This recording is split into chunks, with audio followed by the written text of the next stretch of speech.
Si d'un seul coup, je passe de j'ai une vie où je fais tout et n'importe quoi à je dois marcher droit et faire attention à ce que je fais, quand la personne a voulu l'empêcher d'aller sur la poussette, il a fait une redirigée et l'a mordu. L'éducateur qui vient chez toi, qui te dit non, le chien ça rentre pas dans la. C'est peut-être pas approprié quoi. Ouais, non, c'est pas vrai. En fonction du chien, bien sûr. Bizarrement, je vais dire l'inverse. On n'a qu'un chien. On Mhm. se focalise sur notre chien, on lui donne énormément, on passe beaucoup de temps, on consacre beaucoup de temps à son bien-être. Et d'un seul coup, welcome, welcome, nous sommes très heureux de vous retrouver pour un nouveau podcast sur un sujet que Mathieu a choisi. Je lui ai demandé de le garder un petit peu secret, même si je connais le thème principal, mais je ne veux pas avoir les questions à l'avance pour réagir et être dans le moment présent. Par contre, vu que je connais le thème, je vais quand même dire une petite phrase qui est importante. Il n'y a pas de vérité absolue et attention à ne pas prendre au mot. Chaque situation est différente. Il faut comprendre l'idée générale pour pouvoir l'appliquer dans son quotidien. Mais attention, parce que le thème est complexe, de ne pas prendre au mot à chaque fois. Donc, je te laisse Voilà, petit partir. sujet, petit sujet autour des bébés, des nouveau-nés, de l'arrivée des bébés en fait dans le foyer et le fait d'avoir un chien, bien sûr, là-dedans. Alors, comme la dernière fois, j'ai fait mes petites recherches et je voudrais commencer par une question que j'ai trouvée qui est assez récurrente, c'est est-ce que mon chien peut-il ressentir que la femme est enceinte? Ça dépend ce que tu appelles ressentir, tu vois.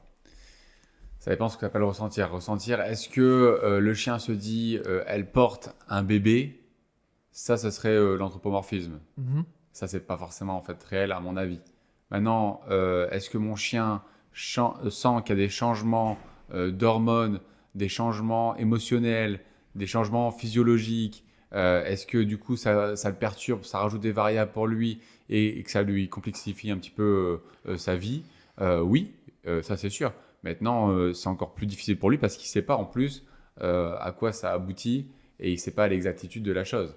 À part si encore que j'allais dire s'il a déjà vécu les choses, mais même pas, parce que faire le lien entre tout ça, c'est très difficile pour un chien.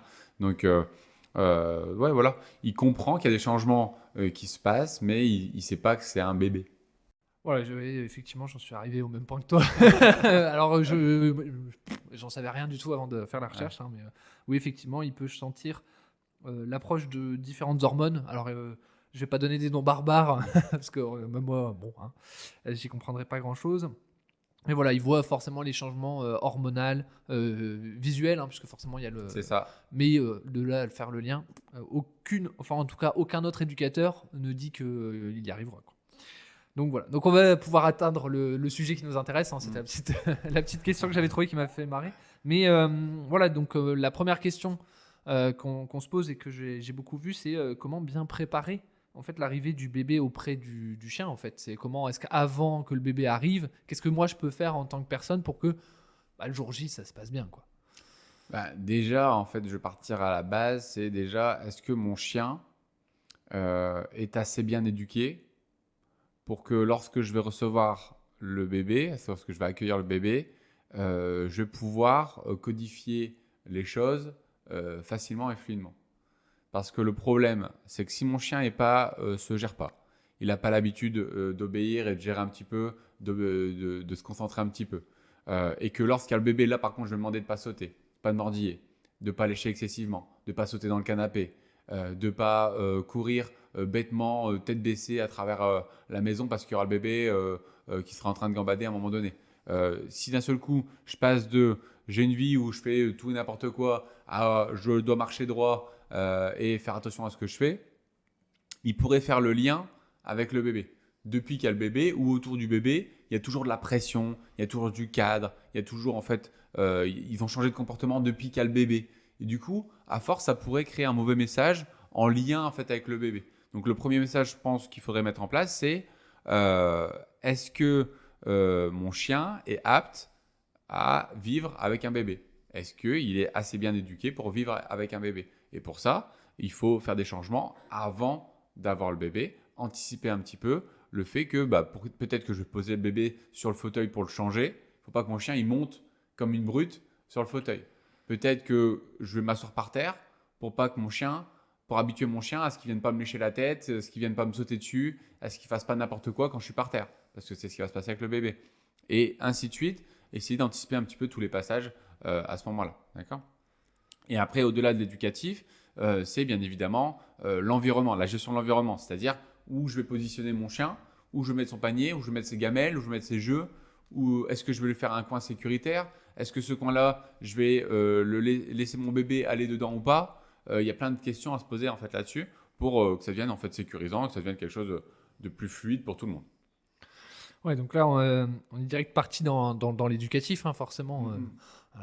Donc le fait que mon chien se contrôle, qu'il fasse pas n'importe quoi autour de moi, c'est vrai que si mon chien me fonce dessus, me saute dessus, je rentre dans la maison, j'ai le bébé, ça met un coup de pression, quoi. Ouais. Et puis du coup, direct, tu vas engueuler ton chien, et là, c'est dramatique. Donc ouais, bien sûr que, à mon avis, il y a de l'éducatif à faire. Moi, j'avais trouvé, est-ce que je dois habituer en fait le chien, ou comment faire pour habituer le chien au matériel du bébé ? Je pense à la poussette qui va peut-être rouler un peu dans la maison, au parc et tout ça. Est-ce qu'il faut que je monte en avance, j'attends le dernier moment ? On peut le faire en amont, mais après, bon, si ton chien réagit à une poussette, wow. Ouais, c'est qu'il y aura d'autres choses. À mon avis, tu auras d'autres soucis avec ton bébé. Hein, tu vois, n'auras pas que la poussette. Hein, parce que quand ton gosse il va commencer à courir, lancer des jouets, hurler, sauter au-dessus du chien, faire du vélo dans la maison, tu auras d'autres problématiques que juste la poussette qui roule tranquillement. Quoi, Après, ça existe. Hein, par exemple, il y a un border collie que j'ai en tête là, qui a réagi excessivement quand la personne a voulu l'empêcher d'aller sur la poussette. Il a fait une redirigée et il a mordu la mère. Et sur ça, elle a été marquée, alors que lui, ça n'avait rien à voir avec le bébé. Mais vu que le bébé était dans la poussette, tout de suite, ça crée en fait une émotion très forte et ça peut créer du stress entre bébé, chien à ce moment-là. Donc, il faut absolument, effectivement, désensibiliser à la poussette, au bruit du babyphone, au bruit du bébé. On peut utiliser YouTube tout simplement, laisser des bébés pleurer, des bruits de bébé au quotidien pour habituer le chien, ça peut fonctionner aussi. Hein. Mais oui, après, au matériel, oui. Mais bon, c'est. Non, mais je pense surtout, je pense surtout au babyphone, aux pleurs aussi, forcément. C'est ce qui est. Je pense, je sais pas toi de ton expérience, mais je pense que c'est là où ça appelle le plus, c'est quand le bébé se met à pleurer et tout de suite ça décroche. La plus grosse variable, ça va être la variable physique. Le bébé qui se met à bouger. Voilà, ça va être la plus grosse variable. Après, tu vois, le petit matériel et tout, ça c'est. Ouais, ça va, c'est pas. T'as été sur un site d'ultra-positif. non, j'étais vraiment à droite à gauche, mais voilà, j'ai essayé de chercher tous les petits points. Mais voilà, j'ai trouvé aussi donc faut-il limiter l'accès à la chambre du bébé ? Est-ce que toi tu penses que c'est judicieux de le faire ou est-ce que c'est pas ouf ? Pas de vérité absolue. Ça dépend en fait. Ça dépend du chien. J'allais dire du bébé, mais du bébé et du chien. Du bébé parce que s'il est fort agité, si il passe des moments où il y a des coliques, s'il hurle beaucoup, etc. Pourquoi pas mettre le chien dans cette situation-là, donc en évitant cette situation-là, en interdisant la chambre pour pas qu'il soit confronté à ça. Et si le chien est trop actif, trop brut, trop dans la perte de contrôle, pourquoi pas aussi interdire cette pièce pour faire une pièce refuge entre guillemets, faire une pièce où nous on peut aller tranquillement mettre le bébé par terre, on peut en fait faire des choses sans avoir peur que le chien fonce dessus. Et encore une fois, s'il n'y a pas d'obéissance, pourquoi pas tout simplement mettre une barrière pour enfants à cet endroit-là, quoi, tu vois, c'est pas si grave. Parce qu'après, le tenir l'obéissance, encore une fois, passer d'un chien où c'était pas interdit à mettre une interdiction qui est tenue dans le temps, dans toute variable, ça peut vite être compliqué. Donc on peut utiliser des outils pour faciliter la vie, mais oui, il y a tellement de variables. Tu vois, moi, là, Django, par exemple, hier, il est parti à côté du lit de ma fille. Il s'est couché collé au lit de ma fille, tu vois. En fait, il ne le prend pas pour son espace à lui. Donc moi, ça ne me dérange pas. Si par contre, il va tout le temps et il s'approprie un espace dans la chambre de ma fille, ça, je ne vais pas être d'accord parce que ça peut créer du conflit. Mais là, il l'a juste fait parce qu'il avait envie d'être à côté d'elle. Elle le caresse de temps en temps. Du coup, en fait, il kiffe à deux, tu vois. Et du coup, après, il s'est relevé, il s'est barré, tu vois. Voilà, mais ce moment-là était intéressant pour lui. Donc, c'est pas si grave. Mais encore une fois, il est Il est calme, il va pas aller dans son lit, il va pas lui sauter dessus, il va pas la mordiller, il va pas en fait avoir des comportements assertifs. Et surtout, elle est grande, quoi, tu vois, elle a 4 ans. Elle est Oui, on est grande. plus sur le bébé, Je le manque qu'elle a petit 18 bébé, ans, quoi. mais là, c'est pas un bébé, quoi, tu vois. Après, quand on parle bébé, interdire le chien d'aller dans la chambre du bébé, il n'y a pas de vérité absolue. Ah, why not? Mais c'est une règle de vie que nous, enfin, que le particulier se fixe. Hmm. C'est pas forcément un impératif absolu, quoi. Ouais, à contrario, ça peut être aussi intéressant de l'amener dans la chambre pour qu'il, encore une fois, découvre des variables, des odeurs, qu'il passe aussi des moments avec le bébé, etc. Mais moi, je trouve ça intéressant. Niveau sécurité, je trouve ça intéressant, en vrai. Je t'ai jamais posé la question, mais c'est intéressant. Enfin, je me pose la question dans une variable où je vais me poser la question. Mais en général, je vais pas dire, vu que tu es un bébé, tu interdis ton chien d'aller dans la chambre. Tu vois, Ouais, non. l'éducateur qui vient chez toi, qui te dit non, le chien, ça rentre pas dans la chambre de bébé, c'est peut-être pas approprié, quoi. Ouais, non, c'est pas vrai. En fonction du chien, bien sûr. Bizarrement, je vais dire l'inverse. Ah ouais, toi, tu vas dire Ton bébé, il n'y amène-le. a rien à faire dans le panier du chien. Ah oui, oui, d'accord. Tu vois. Bizarrement, là, je vais pas rigoler avec ça. Tu vois, je veux vraiment que le chien ait un espace sécuritaire où il y a personne qui va l'emmerder. Hmm. Et tu vois, et les enfants, il y a trop d'enfants qui vont embêter le chien dans le panier et ça crée du conflit, ça crée de la déviance comportementale, ça crée un divorce des fois entre l'enfant et le chien parce que en fait, il y a trop d'expériences négatives qui se passent, quoi. Ouais. Tu vois. Toi, dans l'éducatif de l'enfant, pas du chien du coup, de tout de suite apprendre dès qu'il est plus jeune et qu'il commence à aller à vadrouiller dans la maison, de lui dire non, non, panier, c'est le panier du Interdit. chien, c'est Ouais. tu y vas pas, quoi. Chez moi, c'est même une pièce, hein. Ouais, ou une pièce, enfin l'endroit où les chiens, ou la niche, ou ce qu'on veut, hein. C'est ça. Mais la zone où le chien a sa zone de confort, tu laisses tranquille, toi. Et c'est une pièce que le chien va utiliser pour se mettre en sécurité et pas seulement sur nos enfants à nous. Ça peut être d'autres enfants, ça peut être Oui. des personnes alcoolisées, ça peut être des personnes que le chien n'aime pas, ça peut être d'autres chiens, ça peut être le chat, ça peut être ma femme. Mais bref, ça peut être plein de choses différentes, tu vois. Mais c'est juste, il y a un moyen de s'échapper. Du coup, on évite des pincements, des morsures. Oui. Ok. Mais voilà. Donc dans l'absolu, pas d'interdiction du chien dans la chambre. Bien Non. sûr, toujours cas par cas. Cas par cas, ouais. De faire attention. Ok. Euh, quelles sont les races de chiens idéales pour les enfants selon toi? Cette question. Tu vas me le sortir à chaque fois pour chaque thème, ça, en fait. J'ai l'impression que dans les questions que les gens se posent, il y a toujours cette problématique de la race de chien adaptée à ce qu'ils veulent. Race idéale pour les bébés. Ouais. C'est ça que tu dis? Ah, Ça voudrait dire dans ta question que on adopte un chiot ou un chien pour le bébé. ouais. Ou que t'adoptes un chien en même temps que ton enfant arrive ou je sais pas quoi.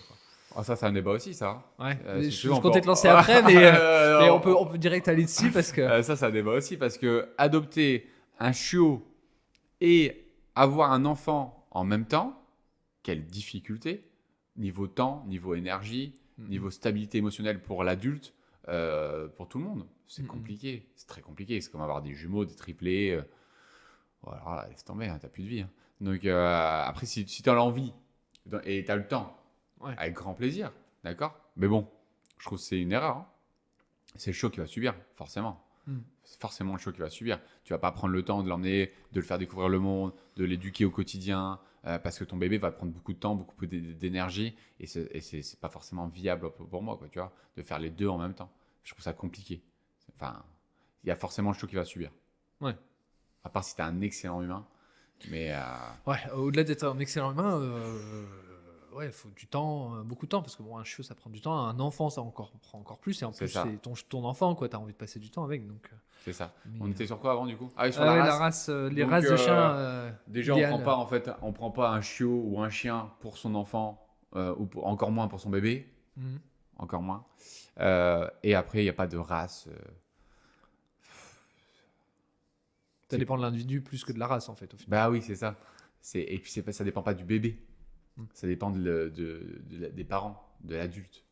Ça dépend pas du bébé, tu vois. Après, c'est sûr que si tu prends un chiot malou pour ton bébé, Ouais, c'est un jus. Bah, c'est un rappelle-moi jus direct. malade, quoi. Tu vois, ça va être un carnage, hein, c'est sûr. Ça va être n'importe quoi. Ton chiot, il va forcément mordiller, répondre aux mouvements, répondre en fait à plein de petites variables. Ah, c'est quel enfer. Donc, non, c'est Non, mais je pense par exemple c'est une où je drôle de prends vie. un truc peut-être plus réalisable, on va dire, ou plus concret. Mais par exemple, je sais pas, moi j'ai un mastiff, un gros chien, ça n'a aucun impact, quoi. C'est pas un problème d'avoir un gros chien ou un chihuahua ou tout l'inverse avec un bébé, quoi. Non. Non. Ok. Mais Voilà, donc après, tout on pourrait poser une autre question. C'est est-ce que il y a des types de races qui vont mieux fonctionner avec un bébé. avec un bébé au quotidien, Ouais. tu vois? Toi, t'en as en tête?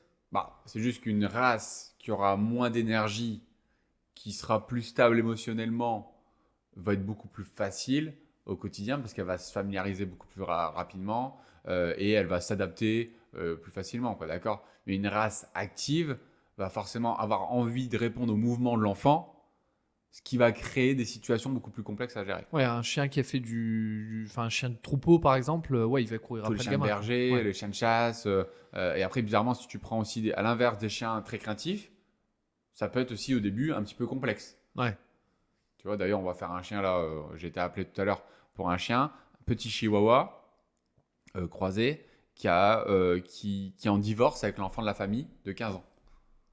D'accord. Ouais, Alors, je sais ouais, pas ce qui se passe, plus. mais bon, ça fait longtemps que ça se passe, tu vois, depuis que le chiot est Mhm. arrivé. Mais ce que je veux dire, c'est que il y a de la chance, il y a de grandes chances pour que ce soit de la peur, tu vois. Mhm. Ouais, il peut pas du leadership, mais plus de la peur dans ce cas. Mm. Après, il peut avoir les deux d'ailleurs, mais Bah, ça, on enfin, verra sur c'est place. ça. On verra sur place. Mais voilà, donc pas de race. Non. N'abandonnez pas votre chien parce que vous allez avoir un bébé en pensant que votre race est une race de tueur ou je ne sais quoi. Ah oui, d'accord. C'est pour ça que tu disais ça. Ouais. Moi, dans ma tête, c'était ça. Quand j'ai lu cette question-là apparaître Ouais. plusieurs fois, je me suis dit, ouais, c'est parce que les gens ils pensent qu'ils ont un chien, que ça va être un tueur. Mais Ah, si tu c'est penses ça, tu peux unliker, partir, désabonner, ça sert à rien. ça sert à rien. Voilà, donc ça, c'est plus avant l'arrivée du bébé. Hein, c'est des questions qu'on se pose avant. Maintenant, voilà, on va se placer dans le contexte où je reviens de la maternité, c'est les premiers jours, il y a bébé qui est là et tout ça. Pour toi, comment bien gérer les premiers jours après l'arrivée du bébé pour que ça se passe bien? Avec le chien, bien sûr. Déjà, il faut ramener des chocolats, madame. C'est le premier truc à faire. Ouais, alors, il y a toujours ce mythe de prendre un habit du bébé et de le ramener avant à la maison Mhm. pour que le chien, parce que c'est ce qu'on me dit à chaque fois, pour que le chien s'habitue à l'enfant. Ouais. Tu vois. Moi, je suis pas forcément. Enfin, je suis d'accord avec le fait de faire ça, mais pas pour qu'il s'habitue à l'enfant. Juste, C'est pour enlever une variable qui est la variable de l'odeur et des hormones, et du coup pour faciliter la découverte pour le chien. Mais il faut pas croire que vu qu'il a senti l'habit, que quand l'enfant va arriver, que le chien va être neutre. Ouais, Tu comprends? en gros, je vais caractériser un peu le truc. Ouais. C'est je prends l'habit, je le fais sniffer au chien, direct je prends le bébé, je le pose à Voilà, côté et je le laisse. exactement. Ça, c'est pas possible. C'est pas possible. Il y a plein d'autres variables physiques qui vont en fait, et puis pas physiques aussi auditifs, qui vont en fait changer l'attitude du chien et qui vont créer des petits stress ou des petites excitations. Hein, ça peut être Mhm. positif aussi. Et du coup, ça peut dériver dans tous les sens. Par contre, ça facilite fortement la première rencontre. Oui, du coup, il connaît un peu l'odeur, Voilà, enfin l'odeur, vu que c'est en général des c'est trucs ça. souillés, C'est ça. l'odeur un petit peu du bébé, quoi. C'est ça. Donc c'est intéressant, mais c'est pas ça qui va tout changer. Maintenant, je trouve intéressant au départ de mettre un petit peu de neutralité. Ok, du coup, tu parles de neutralité, tu sous-entends quoi là-dedans? Donc en fait, qu'il n'y ait pas d'émotion forte en lien avec le chien. C'est-à-dire qu'il ne faut pas que quand le... Il faut absolument... Je peux pas te regarder. Je peux pas. Oh, du coup, je reste dessus.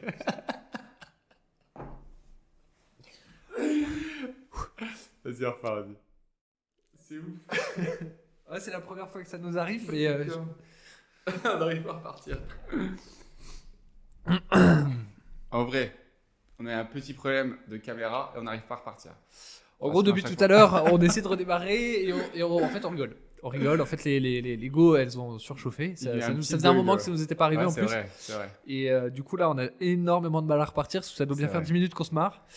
Allez, vas-y, on va repartir. Du coup, on va essayer de se raccrocher. Parce que, en fait, faut pas qu'il y ait d'émotions fortes en lien avec cette expérience-là. Faudrait pas que le chien il revienne, qu'il saute sur le bébé, qui même en contentement, en positif. Ouais. Et du coup, que l'humain, tac, il mette un taquet à ce moment-là, c'est-à-dire un taquet verbal, ou en fait juste le repousser, ou juste faire un truc qu'il n'a pas l'habitude de faire par peur. Et du coup, en fait, que le chien fasse un mauvais lien entre le bébé et lui à cause de cette situation-là. Ouais, c'est en gros, dès que. Pour accrocher, c'est le chien s'approche, direct, dégage. Par exemple, là, machin, un truc que l'humain en plus. Et que tu fais jamais chez Voilà, toi. qui n'a pas l'habitude de faire. Voilà. Et du coup, que le chien se dise mince, c'est en lien avec le bébé ce qui vient de se passer là. Ouais. C'est peut-être dangereux, peut-être. Mm-mm. Tu vois. Et du coup, ça crée une émotion forte. Ou après, à l'inverse, c'est que j'arrive, je montrais trop rapidement mon bébé, mon chien a peur, il grogne ou il monte en pression. Et là, tu lui rentres dedans. Et du coup, voilà. Et du coup, toi, tout de suite, tu paniques parce que tu te dis, waouh, il a grogné sur mon bébé. Alors, c'est toi qui as été comme une brute et qui a forcé trop l'expérience. Donc, la neutralité pendant les premières minutes, les premières heures est essentielle. Oui, tu rentres. Enfin, je sors de la maternité, je rentre, je fais ce que je fais d'habitude. Enfin, hormis que tu as un bébé dans les bras, évidemment. C'est ça. Mais faut pas en faire plus, pas moins que d'habitude, parce que sinon, tout de suite, lui, si c'est un chien de nature craintive, il va péter un plomb, il va paniquer.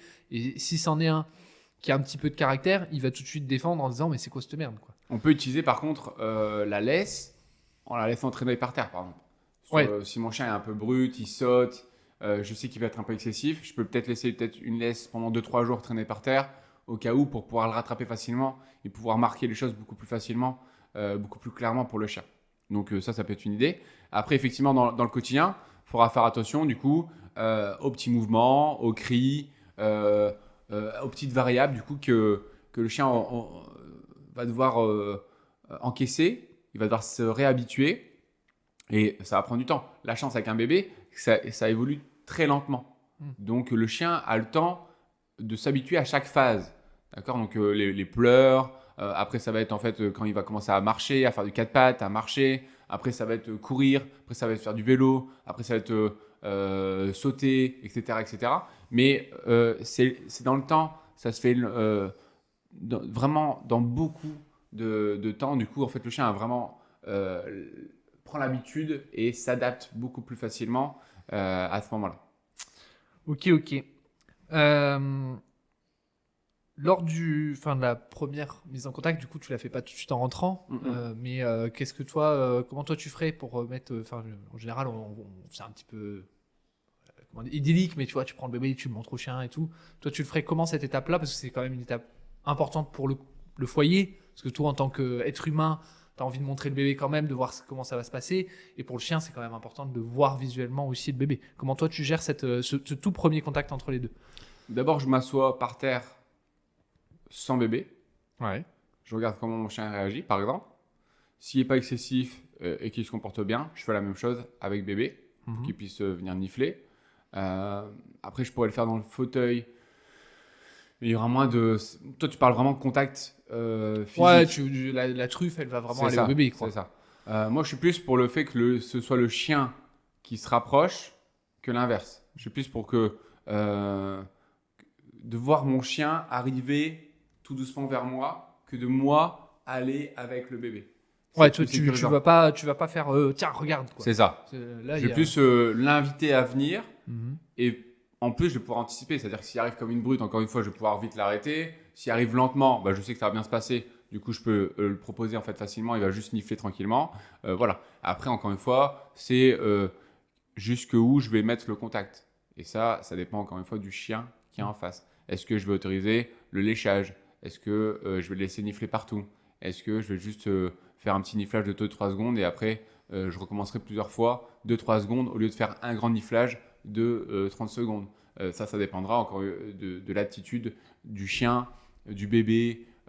Oui. Il y a plein de variables en fait à ce moment-là. Ouais, c'est sûr que si le bébé il est en train de gueuler, c'est peut-être pas le bon moment aussi pour faire la présentation. Exactement. On peut le faire quand il dort, c'est beaucoup plus stable pour le chien.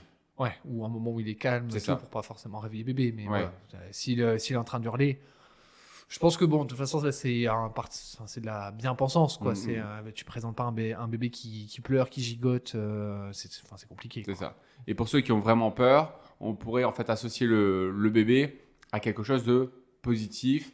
Donc à chaque fois que le bébé pleure, de lancer une poignée de croquettes par terre, par exemple, Mm. ou des friandises, ou encore mieux, un outil de mastication exceptionnel. On Ouais, et comme pourrait. ça, le chien, il se dit, oh, ça pleure, waouh, trop bien, je vais avoir un Voilà. truc, quoi. On pourrait tricher comme ça. Et après, dans tous les cas, le rapprochement se fera dans le temps. Il faut laisser Mm. le temps au chien et pas paniquer. Et surtout pas cadrer le grognement par peur à ce moment-là. Ouais. Sinon, tu rajoutes de la pression sur un truc où ça fait déjà flipper. Voilà. Et puis, pas y aller comme une brute en disant, tiens, regarde, c'est bébé, parce que c'est pareil, c'est toi qui imposes ça au chien. Est-ce qu'il est prêt? Est-ce que. Et c'est le réflexe de tous les parents à ce moment-là.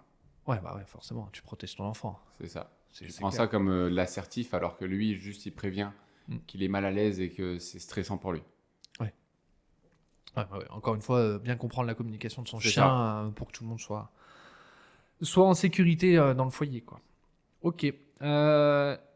Tac. Alors, question, mais pareil, je connais la réponse. Enfin, en tout cas, si vous avez un peu de bon sens, ça paraît logique, mais je l'ai vu. Je l'ai réellement vu très souvent. C'est est-ce prudent de laisser mon chien et mon bébé dans la même pièce sans surveillance? On connaît tous la réponse, hein, c'est non. Enfin, après, on peut le faire sans faire exprès. J'ai un cas là où, par exemple, il y a eu un petit pincement, mais la personne n'a juste pas capté, quoi, tu vois. Elle est montée à l'étage, Ouais. elle a laissé l'enfant de 4 ans avec le Jack Russell de, je sais plus, je vais pas dire de bêtises, il doit avoir 4-5 ans aussi. Il y a eu une situation de pincement, Mhm. d'accord. Mais à la base, elle est juste montée, tu vois, elle est montée 10 minutes, elle a pas pensé, quoi, tu vois. Mais malheureusement, ça reste deux êtres très enfantins qui sont pas capables forcément d'être autonomes et de faire les bons choix sur le moment. Et du coup, ça peut créer assez rapidement du conflit. Et encore une fois, le problème de ce conflit-là, c'est que ça peut tout de suite créer beaucoup de déviance comportementale derrière, que ce soit sur l'enfant, sur l'adulte, les parents ou sur le chien.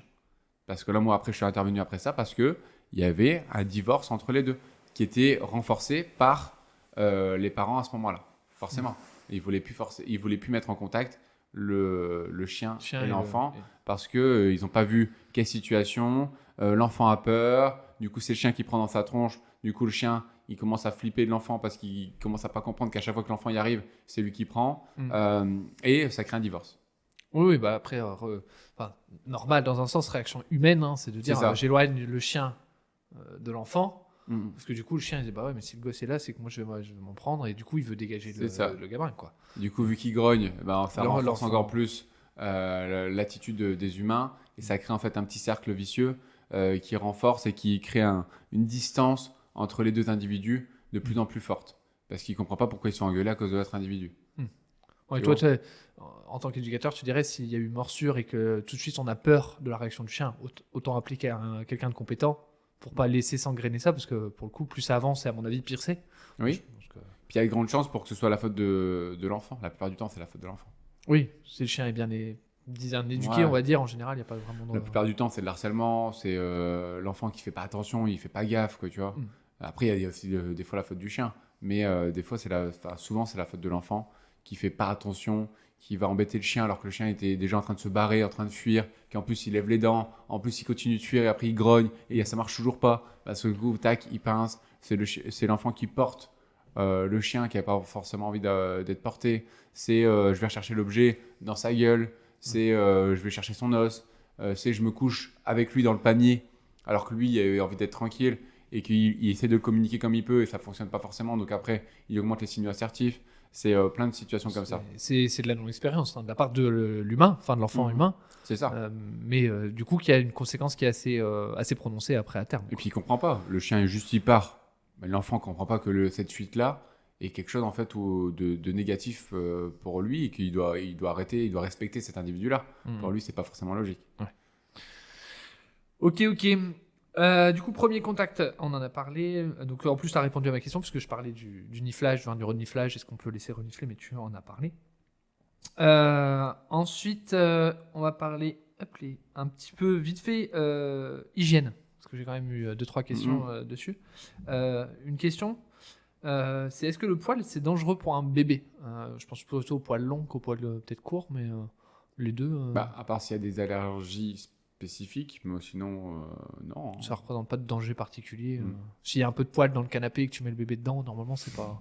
Hors allergie évidemment. C'est ça le problème, c'est qu'à cet âge-là, est-ce que tu es déjà capable de savoir à quoi il est allergique? Je suis pas sûr. Ouais. Après si voilà, si l'enfant il a il a des écoulements de nez et tout C'est ça, ça. en présence du chien, il faut peut-être se poser la question de savoir s'il a pas une allergie quoi. Mais bon. Ouais. Y a pas, en tout cas, t'as pas eu un cas où le poil en lui-même est Non. dangereux, quoi. Hors ce contexte. Non, non. Ok. C'est plus ce qu'il y a dans le poil qui peut être dangereux. Ouais. Tu vois, des chenilles, des puces, des vers. Tu vois, parce que les vers, par exemple, chez l'enfant, ça peut être embêtant. Ouais. Du coup, c'est bien, t'anticipes la question, puisque du coup, j'allais parler maladies et parasites que le chien peut ramener au bébé. Toi, pour que ce soit relativement sécurisé autour d'un bébé, tu proposerais quoi aux gens, enfin, ou qu'est-ce qu'ils doivent faire Bah. pour que ça se passe bien, quoi. Forcément, vermifuger le chien et avoir en fait tout ce qui est vaccination, etc. en fait à jour, surtout pour la leptospirose, des choses comme ça. Et après, en fait, bien évidemment, on peut, bon, ça c'est un grand débat, on peut interdire le léchage sur la bouche de l'enfant pour éviter d'avoir des mince, des bactéries, transmissions, des virus et transmissions tout ça. trop facilement, quoi, tu vois. Mm. Parce que après voilà, mais bon, ça c'est un grand débat. Hein. Oui. Est-ce qu'il faut pas? Mais déjà, donc toi, avoir le carnet vaccinal à jour Oui, et suivre vermifuge, peu antipuce. Après, puce, c'est pas si grave, mais c'est surtout le vermifuge. Et puis peut-être, voilà, si on vient de dehors, je pense à ça, si vous avez été dans un champ et tout ça, nettoyer le chien quoi, avant d'aller le remettre dans la C'est ça. pièce. Quoi. Mais bon, tu vois, après. Mais il n'y a rien d'extraordinaire. Enfin, toi, de ta carrière, tu t'as pas eu Non. un truc en plus que tout ce qu'on entend habituellement. Quoi. Non, non, non. Ok. Question suivante, on arrive sur les dernières, mais pas les moindres. C'est comment maintenir ou quel équilibre faut-il maintenir pour que le chien ne prenne pas l'arrivée du bébé pour quelque chose de négatif? Du coup, on en a déjà parlé un petit Un peu, petit peu, mais- voilà, depuis tout à l'heure. Mais ce qu'il faut maintenir, c'est effectivement ne pas changer les rituels entre avant bébé et après bébé. Tu penses aux heures de repas, aux sorties?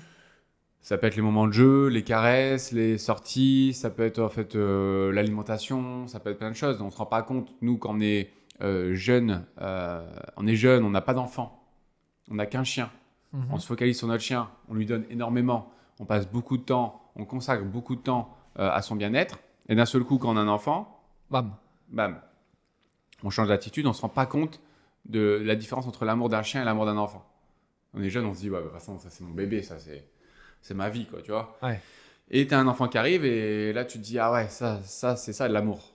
Et là, du coup, ça change l'aspect, le comportement que tu as totalement inconsciemment vis-à-vis de ton chien. Et lui, par contre, il est toujours dans la même vie, Lui, ce qu'il voit, c'est il y a eu dans le la même bébé qui est situation, arrivé, c'est ça. et en fait, tu passes moins de temps. Est-ce qu'il se rend compte du temps que tu passes avec lui? Non, mais tu réponds moins aux initiatives, Ouais, c'est ça. tu joues moins avec, il est un petit peu plus à distance, il est un peu plus spectateur de la vie, alors qu'avant il était un peu plus acteur de cette vie-là. Et il y a beaucoup plus de fois, tu lui dis non, tu lui demandes en fait de prendre de la distance. Et du coup, c'est dur, c'est difficile pour lui. Et effectivement, si à chaque fois c'est en lien avec le bébé qui est présent dans la situation, et ben assez rapidement, il va se dire, mais c'est à cause de cet individu-là que je n'ai plus accès à ce type de ressources-là. Toi, tu mettrais le mot de jalousie à ce moment-là? Bah, Le chien, il est jaloux de l'enfant parce que tu passes plus de temps avec lui? Jalousie, c'est un mot, Un concept humain? c'est un concept humain, c'est de la défense de ressources. Tu vois. Ouais, c'est moi, en tant que propriétaire, je suis la ressource qui disparaît parce qu'il y a un autre individu. J'ai envie de telle chose, à cause de cet individu-là, je peux plus l'avoir.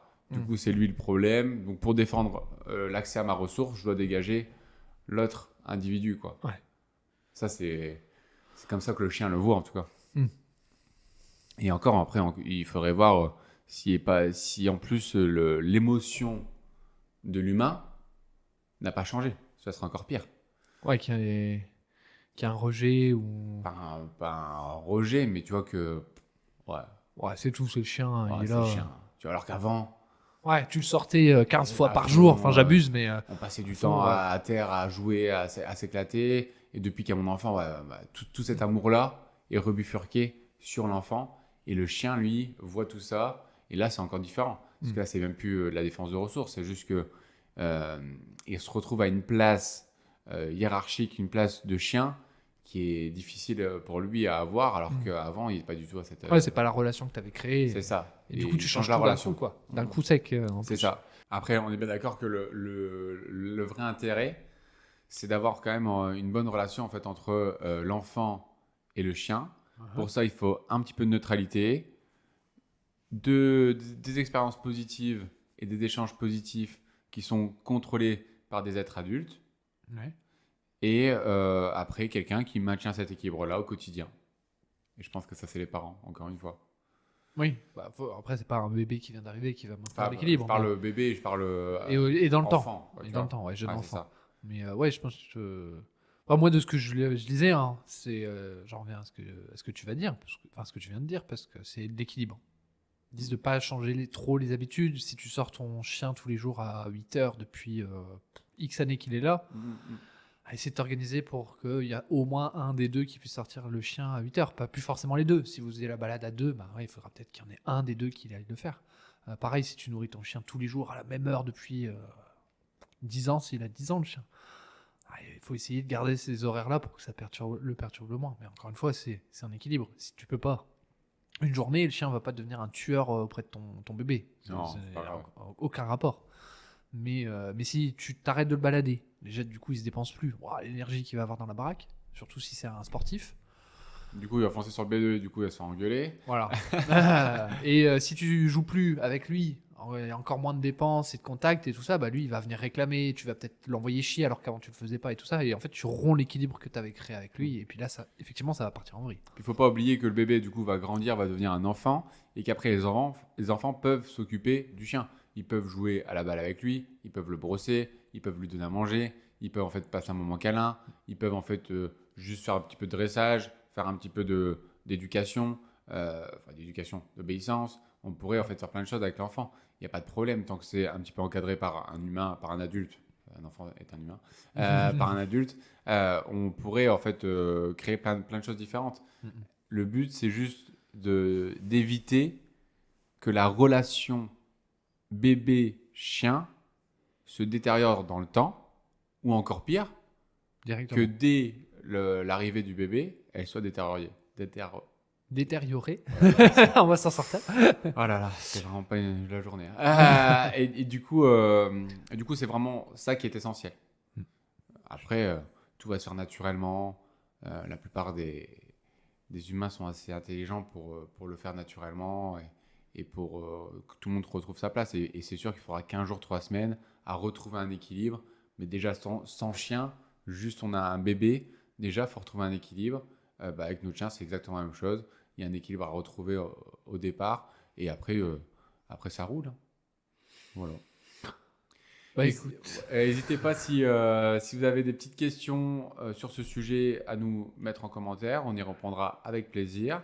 Si vous avez apprécié ce petit podcast, malgré tout, les petites dérives qu'il y a eu, que vous allez peut-être voir ou pas voir, ça on verra. Mais c'est un petit peu difficile pour nous. Mais en tout cas, on essaie de vous apporter de la valeur et on se dit à bientôt pour un prochain podcast. Salut!